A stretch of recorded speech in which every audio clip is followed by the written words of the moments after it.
right? I don't want to be salesy. And I always thought like, well, you're in a sales business, so it's really tricky to not be salesy on some level, but you do have to have relationships and you have to communicate with people. If you don't do that, there's a 0% chance you're going to sell homes. So when I was designing the idea of an events-based business, it really came from the fact that like, there's no selling in inviting somebody to a hockey game and giving them 4 free tickets.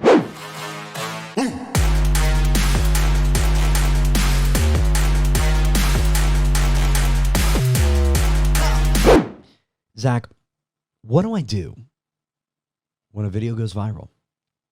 How do I milk that for all it's worth?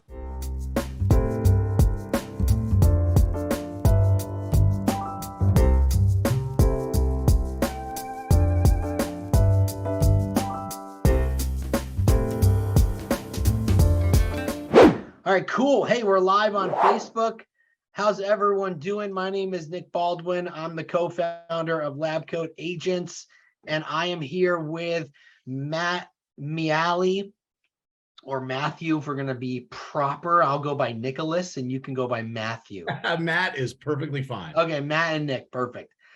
I'm here with Matt Miale. He is rainmaker of the Miale Team, Miale Group. What is it? Which one is it? Miale Team, yeah. Miale Team, and you're located out of where?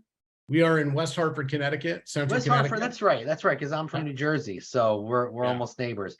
He's also the VP of education, learning with production. Yeah. See, I told you I'd screw it all up. Let's start over. Here we go. And take 2. Yeah. Hey everyone, I'm Nick Baldwin. I'm here with Matt Miale.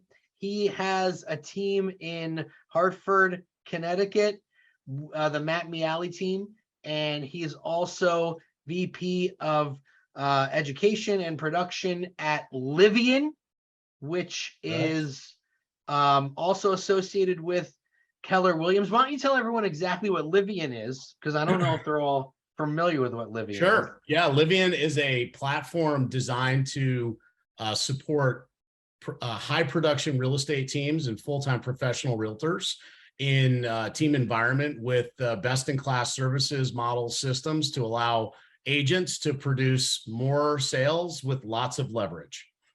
Cool. I love that. If you're curious about Livian, go to Livian.com. It's associated with Keller Williams. I'm here today to talk to Matt about client events, because that's where almost all of your team's business comes from, right? Is it all of the business, or a good amount? Not all. I mean, we have a lot of we have market share in our market, so we certainly get some inbound inquiry from people we don't know. But historically, over the last 5 years, our team production has ranged anywhere from 400 units. This year, we'll do just over 600. Wow. And over 70% consistently comes from sphere, repeat, and referral business. So, you know, for a high production real estate team, that's pretty outside of the norm. Usually teams that are cranking those unit numbers are getting the vast majority from some form of lead generation from people they don't know. So we've gone the opposite direction. Yeah, and you guys do eight or so big events a year with your team, right? Yeah, anywhere from 6 to 8 historically. And again, COVID sort of created damper on some of that. Yeah, well, it created some interesting, deviations from our traditional model. But did they improvise anywhere from 6 to 8 really large VIP client events, which would be anything where there's more than 500 people that are from our sphere and our database in attendance. That is huge. So before we get into that, I just want to learn a little bit about your team. What's it look like? What's the structure? This is the part that is actually like the thing that I'm most proud of about how we built our team, is that, we're very lean. We operate with 6 administrators, myself and a COO. I still am very much in production. I'll sell probably 40 to 50 homes this year, and have traditionally done that every year. It's just highly leveraged transactions because we have such a great administrative team that supports us. And then we have 15 full-time agents aside from myself and our COO. So our per agent production, in addition to a lot of our production coming from our sphere and people we know, our per agent production is really high. So, I was going to say, like, 600 units at 15 agents is, I mean, I can't do math, but that's a lot of units per agent. It's a lot. Yeah. So the average agent on our team is closing 3 to 4 transactions every month. That's amazing. That's amazing, dude. Yeah, and it's really it's a direct correlation to what we built around the backbone of our business, which was, it really roots itself in the culmination of when I started in the business. I came into the industry, everybody told me, here's what you should do. Sit down at a desk and make 1 million cold calls and call a bunch of people. And that's going to be super painful, but it's the only way forward. You're gonna have to grind it out. You're gonna have to build a bunker. You have to sit in a basement, get a refrigerator. People are gonna have to feed you cold celery sticks and peanut butter. And that's the only way you're ever gonna make it. And I hated every bit of that. It sounded awful. It sounded terrible. But I was actually pretty good with human beings, right? Like I was really good at, sort of networking and naturally getting to know people. I'm not from the area where our team is. So I'm not somebody that kind of grew up here and had a high school that I knew people from. I was brand new here. But I figured that if I could just go and meet a lot of people and be in touch with a lot of people on a regular basis, that and be likable and deliver enough value that enough people would start to work with me. And that actually manifested in reality. So as the business started to develop and I started to have this framework of like a network, like a lot of people, I felt way under leveraged and stressed out. Like I had too many people to talk to at once in a given day and too many people to communicate with.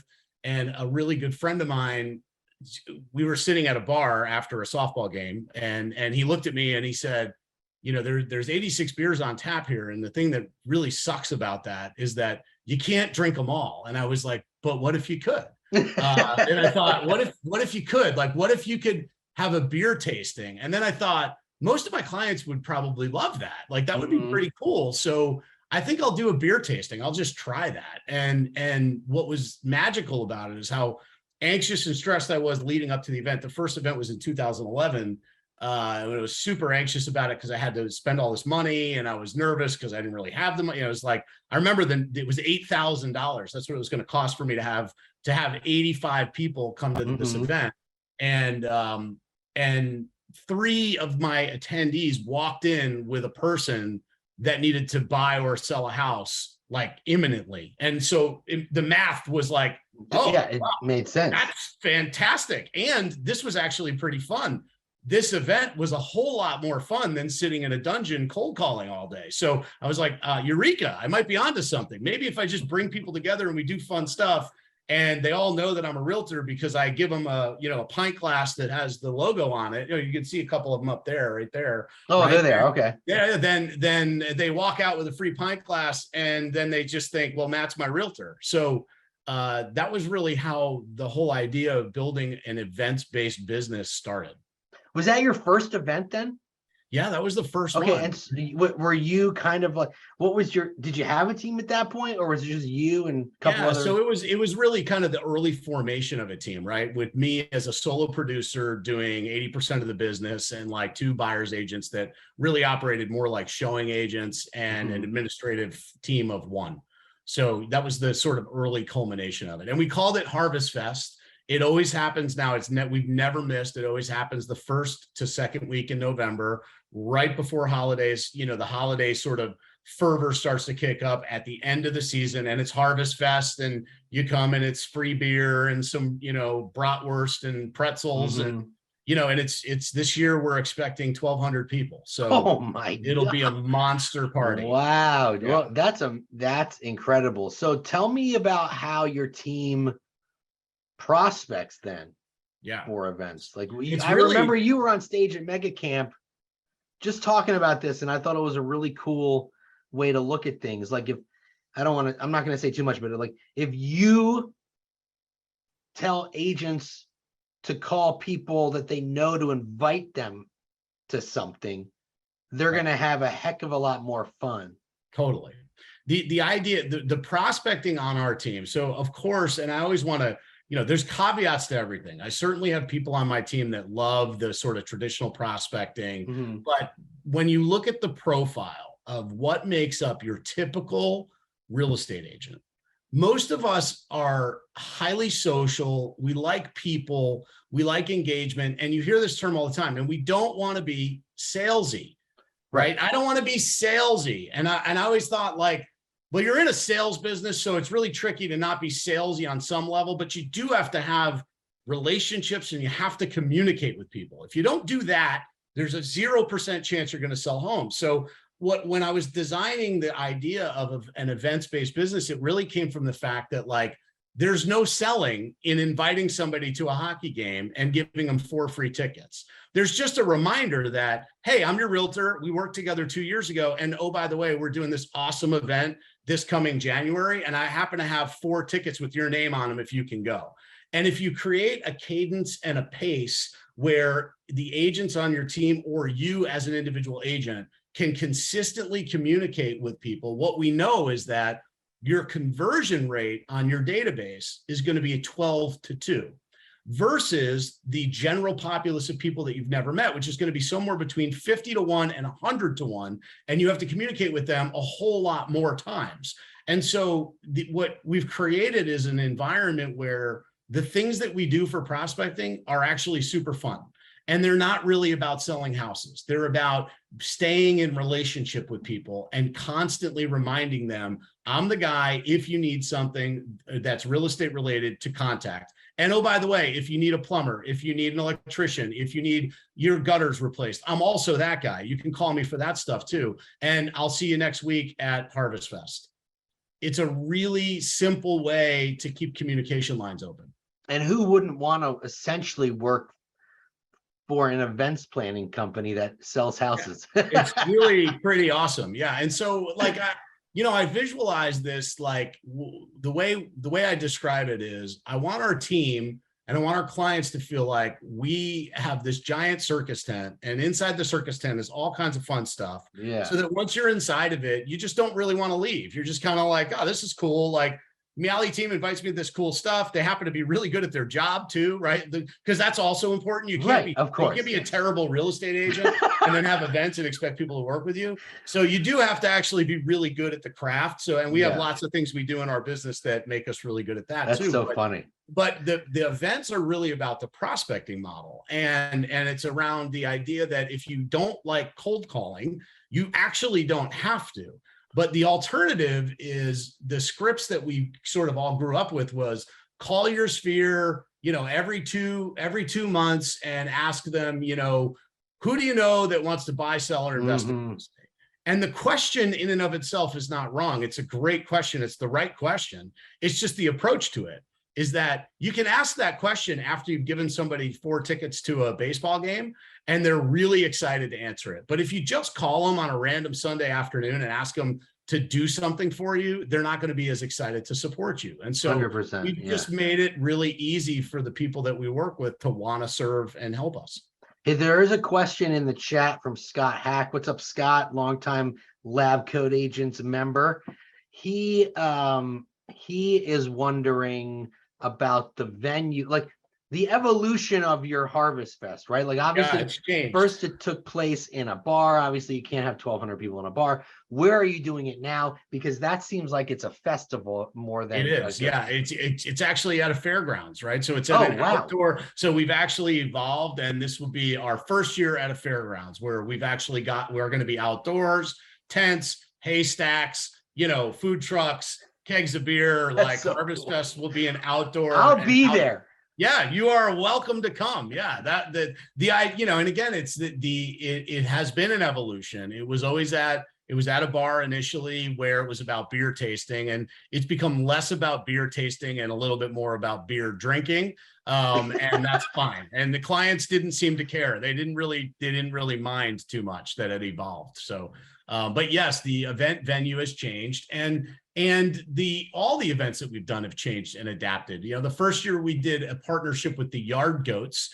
By the way, the Yard Goats are the Hartford, Connecticut minor league AA baseball team, an affiliate of the Colorado Rockies. Oh, The cool. first time we did an event at the Yard Goats, we had 250 tickets that we basically divvied up amongst the team. Like everybody got 20 tickets and you could invite 20 people.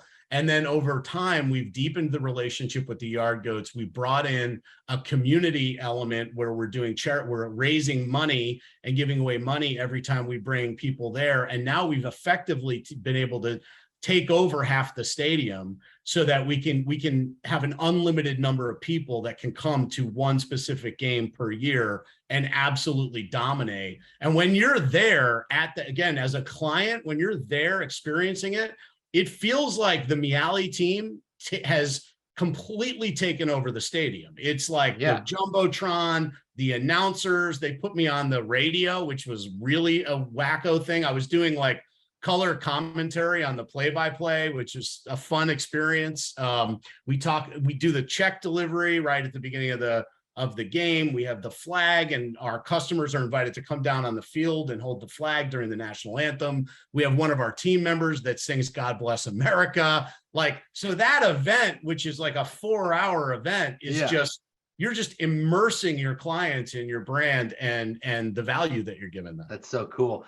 So Kristen Baker on Zoom is asking about sponsors. Do you have sponsors like lenders or other partners, or is any of it paid out of pocket or all of it? How does that work? It's a combination of both. And you always have to be conscious of, any sponsorships that you are bringing to the table. They have to be pure sponsorships, right? Sponsorships of the event, not business related, because of our, we all have to adhere to RESPA guidelines. So for sure, we do bring sponsors to the table that do help. Like we can bring I pulled some of this stuff out for you. Oh, cool. So like we can do like a bucket sponsor, right, by our vendors here, right? And so this bucket actually came from drive-in movie event. Oh, and cool. So it was, summertime drive-in movie event. This was one of our COVID adaptations, where what we did is we had 12 nights, and there were 3 screens at the drive-in movie, and we were able to invite everyone from our database because there was no way we were ever going to fill it up. So you had 3 movies, 12 different options. You could sign up for any night. And when you showed up, this bucket was full of popcorn, right? Oh, that's so cool. Your car was paid for by the Miale team. You went in, the bucket was full of popcorn. You ate your popcorn while you watched the movie. And then again, what happens for us is during that event, clients are texting you, "Oh my God, this was so awesome." And from the question, which is, do you have sponsors? So you get a sponsor and they pay for the bucket. Got it. They don't pay for the event, and we pay for the popcorn and the entrance, but the ROI is always for sure. Yeah. So how do you decide what kind of event to host? Like, because I'm sure that there are events that you throw that people, obviously they want to see those events again, like Harvest Fest. Yes. You mentioned the hockey game. How do you decide what to host? So this is a really great question, Nick. First of all, and for those of you out there that are really like interested in setting this up, take out a pen, because this is the part where you want to start writing some stuff down. There are really kind of 4 key types of events that you can do, and anybody can execute on this. The first one and the easiest to access are community events. And what I mean by a community event is it's an event that's already happening, right? So maybe in your town, there's a taste of something, or there's a marathon, or there's a race, or there's some kind of, like in our town, there's a holiday stroll where all the businesses come out and they set up tables and it's around the holidays, and you walk around and you pick up candy canes and hot chocolate and things like that. Or there's a Halloween trick-or-treat event in our town. Like, community events are really good ones to just basically attach yourself to. And then what you do when you attach yourself to it is you're leveraging the marketing of the event that already exists, and you create your own event within the event. So what does that mean? Got it. It means, like, if there's a race or a 5K in your town, become a sponsor of the 5K, and then go and invite your entire database to run with you in the event. Even if you don't run with the Miale team. I'm not a runner. Run with the Miale team, give them a t-shirt, for free when they come, have them sign up for the race and then come and visit you. And then they run. And then after the event, give them a free ice cream or something like that at your booth. Things like that are the easiest way to get started, right? Those are really good. So think in terms of what already exists that I can leverage and get and attach myself to. The VIP events are obviously the more complicated and the bigger ones to execute. So those are events where you're building something specific for your database. It's something that's just for them. It's unique and it's special. That's like the hockey games or the minor league baseball game. That's like the the Harvest Fest event, which becomes kind of a signature event. So that's another type of event. The other one that's really easy to access are educational events. And many of you guys have thought about doing this or tried it. But those are like seller seminars and buyer seminars. Yeah. Those are also really valuable and really easy to execute. Partner with a brewery, partner with a pizza place, something to that effect. Say, hey, listen, I need your plate. Partner with a coffee shop, right? Yeah. And like coffee and buyer education, right? You kind of have to give something for free. Like, get a couple of mugs like this and say, stop by for your free coffee mug and learn a little bit about what's happening in the market. Those types of events are also really powerful. And then the last one are what we call the Dropby Poppeye events. So Dropby and Poppeye are also really good. We went buck wild on one of these during COVID. We did COVID survival pizza delivery. And so when COVID first started, it was, we were sort of everybody, all of us were, scratching our head, like, what are we going to do? And I called up a good buddy of mine who owns a pizza place. And I just said, like, hey man, I want to support you. Like, how many pizzas can you make in a night? And he was like, what are you talking about? And I was like, could you make me like 1,000 pizzas in a night? And he was like, good God, no, dude, like there's no chance. And I said, well, how many reasonably without you guys like burning the place down? And he was like, well, like, what are you trying to do? And I said, what I would love to do is I'd love for our agents to be able to drop off a pizza at people's homes because everybody's locked up inside, like just sort of a bright light, like an easy thing. And so he and I set up a deal where, I was paying like 20% over his cost, which was cool because we were really helping support his restaurant during a time when they were not delivering pizzas. They were like a dine-in place. And then we were really active in engaging our sphere, and we delivered 1,000 pizzas. So those are like drop-by events. Couple other examples of that. Photos with Santa is a great one. Go hire a Santa, get a space, get a drop-off, do a toy drive. And right now is actually a great time to start thinking about something like this because people are thinking, what photo am I going to put on my Christmas card? Right. And you just start and you invite everybody. It costs you no money, depending on like whether 5 people show up or 500, it's the same cost. And you give away candy canes and hot cocoa, and they come and they take pictures, and then you give them the photo for free, and you have a photographer, a Santa, and a backdrop. And those are also easy to execute events because the key is it's all about the communication with the database. Like, this isn't really about the event. It's not about the pizza. It's not about the yard goats. It's not about any of that. It's about your frequency of communication with the people that know, love, and trust you, because most of them will not come to the event. Most people do not like live to go to a real estate sponsored event. That's not what they're doing on a Friday night. But enough people will show up, and you will talk to enough people that you will generate real estate business. Yeah, totally, 100%. So someone asked a question. Kristen Weaver asked a question that I was actually going to ask as well. It's on my list. The planning for the events. Who organizes it? Do you have an events team?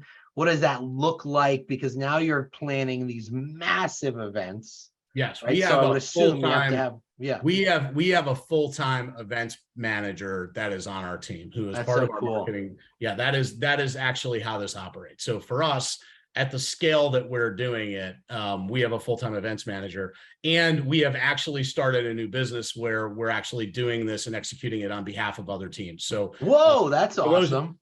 So we've gotten so good at it that we've actually got 5 teams that are sort of in our early iteration. Nice. So if that's something that people are interested in, they certainly can reach out to me and we can line you up. But we're in the process now of making that something that's more consistent. Oh, so you have a full-time server in your house. Look at this. Oh, is that Yes, smoothie. Is that your wife? That's my wife. Yes, yes. What'd she bring you? This is probably a green drink. Yeah, this is probably nothing this is not something that you should host an event around. No. That's so funny. So anyway, yeah, so that's cool that you have your own events person. This is a great question. Jennifer is asking, she does events, but she wants to know, what are you doing?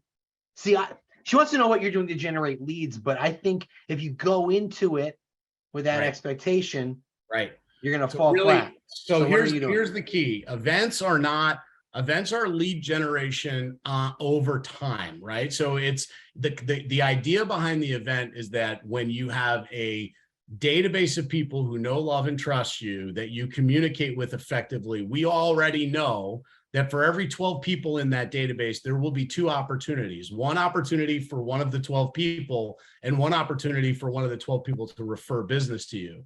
So, but that said, now that's very high level, and I want to answer Jennifer's question more tactically. So here's another thing that we do, Jennifer. We raffle off a TV at the event. And at the event, there's little slips of paper that say, do you know someone that we should be in business with? Fill out your name and their name to win a free TV. Right. And then they drop it in. And it says on the bottom, do not need to refer to be entered into the contest, right? Because you're not allowed to do that. But what it does encourage is it encourages at the event for people to start thinking about who should I be introducing to Matt or somebody on the team? That's one thing. The other thing that we do is we create a QR code when people are at the events that they can scan. And when they scan it, it brings them to a Google form where they can actually fill out a 5-star review for us and send us a referral while they're on the spot. So there are ways to engage the clients while you're pouring all this excess love and attention on them in getting their thinking patterns around, how do I also help these guys, because this was so cool, they gave me tickets to this event and I'm having so much fun. Yeah. That's a great answer. Real quick, 2 more questions. Chris just wants to know if you can recap the 4 types of events. You had community, drop by, community, drop off, community, VIP, educational, and drop by Popeye. So I have a question about VIP. Who gets invited to that? Everybody. So VIP is okay. So VIP, everyone's a VIP. The idea, look, this is the thing, is that the VIP events have to be, they want to feel like a VIP event. So are they a little it's more smaller? about how it's more about how it feels than about who gets invited, right? The idea is that you're doing this really cool thing and it should feel like it's a VIP event. And the reason, because once you start getting into the exclusion of, well, this person, but not this person, you're missing the point. The point is not to try to figure out who deserves something, because they all could potentially be your next client. And the worst possible thing you could do is be like, well, I'll invite this person, but not this person. And the one that you said no to is actually the one that has a friend at work that needs to buy or sell a house, right? So everybody gets invited. They won't all show up, and that's fine. So one last question, because I think this is a good one, and probably a majority of the people listening to this are at this point in their career. But Daryl is asking, as a new agent or an agent with a limited budget, what do you suggest? Now, you mentioned something earlier about like a marathon, having like a little booth there, inviting people to come get ice cream.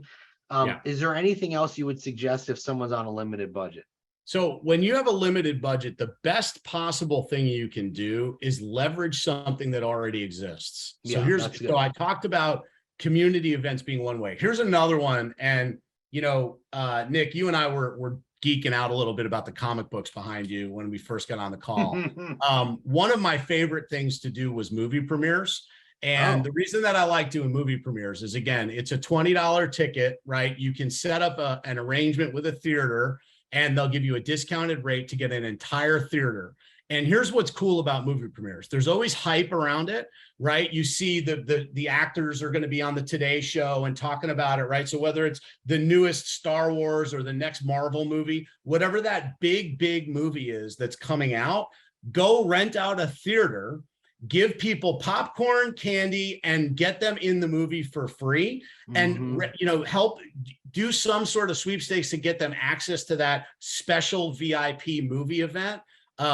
And you're going to get way more mileage out of it than by trying to do your own custom event, because the world is already putting all this attention on it. So when that client is watching the Today Show or the news and they say, oh, and this weekend, Maverick, the new Top Gun, broke all these records, they're going to be like, man, that Matt Miale is awesome that he got me in to see Maverick. That's cool. Like their thinking pattern, you get attached to the good news that's already happening. So I love movie premieres too as kind of a low cost entry. So anything that's community related or anything that's already happening in the world, those are kind of low cost ways to get rolling. Yeah, some of these movie theaters, because of COVID, and they just kind of kept this going, you could rent out a movie theater for like $200 or $300 and have 40 or 50 people there, and they all get like a drink and popcorn.